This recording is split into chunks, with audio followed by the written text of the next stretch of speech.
전남 브리핑입니다.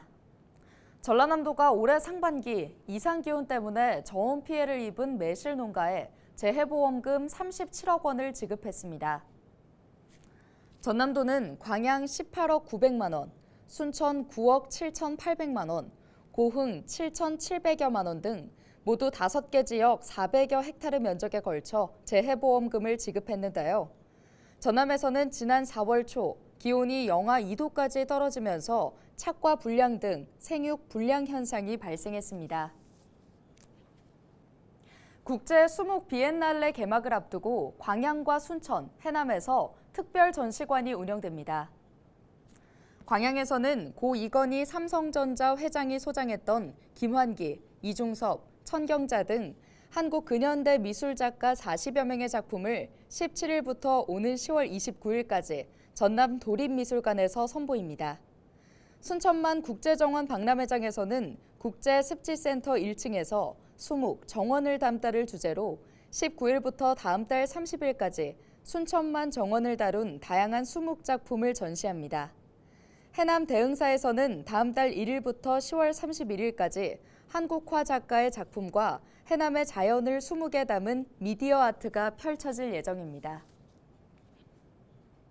신안 당사도 인근 해상에서 선박 한 척이 좌초된 가운데 당시 선장이 술을 마시고 음주 운항에 나선 것으로 드러났습니다. 목포 해경은 지난 14일 저녁 7시 반쯤 선박이 좌초됐다는 신고를 받고 현장에 출동해 안전조치를 취한 뒤 선장을 상대로 음주 측정을 실시한 결과 혈중 알코올 농도 0.068%가 나왔다고 설명했는데요. 해당 선박은 앞서 낮 3시 20분쯤 목포 북항에서 출항해 신안 증도면 화도를 향하는 과정에서 암초에 좌초된 것으로 알려졌습니다. 코로나 일상 회복 이후 맞는 첫 여름 휴가철이죠.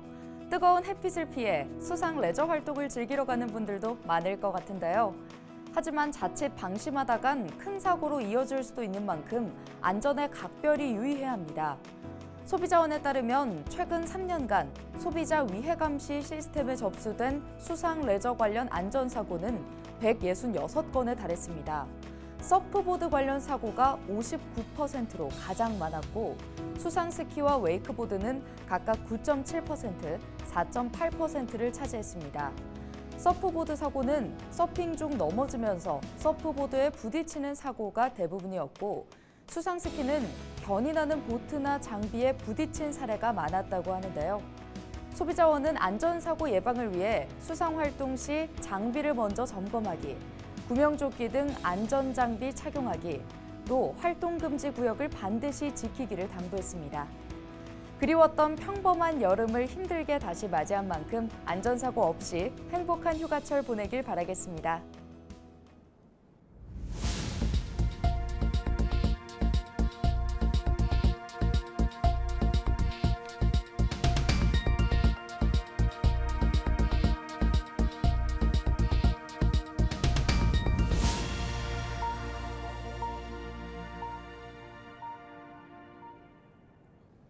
오는 10월 글로컬 대학 30 본지정 평가를 앞두고 순천시와 순천대학교가 토론회를 개최했습니다. 지난 10일부터 3차례에 걸쳐 진행된 토론회에서는 그린 스마트팜과 우주항공, 강소지역 기업 육성 전략을 주제로 지자체와 기업, 교육기관의 협력 모델을 발굴하기 위한 다양한 의견들이 공유됐는데요. 순천대학교는 이번 토론회에서 도출된 발전 방안 등을 토대로 다음 달까지 실행 계획을 확정한 뒤 10월 초 교육부에 제출할 방침입니다. 올해로 13번째 열리는 여수국제미술제가 이달 25일 여수 세계박람회장에서 막을 올립니다. 이번 전시에서는 예술과 자연 등의 진화 과정을 주제로 우리나라를 비롯한 세계 10개국 70여 명의 작가가 참여한 다양한 작품을 4곳의 공간에 걸쳐 관람할 수 있는데요.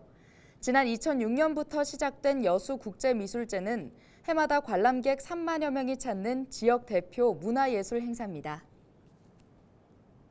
지금까지 전남 브리핑이었습니다.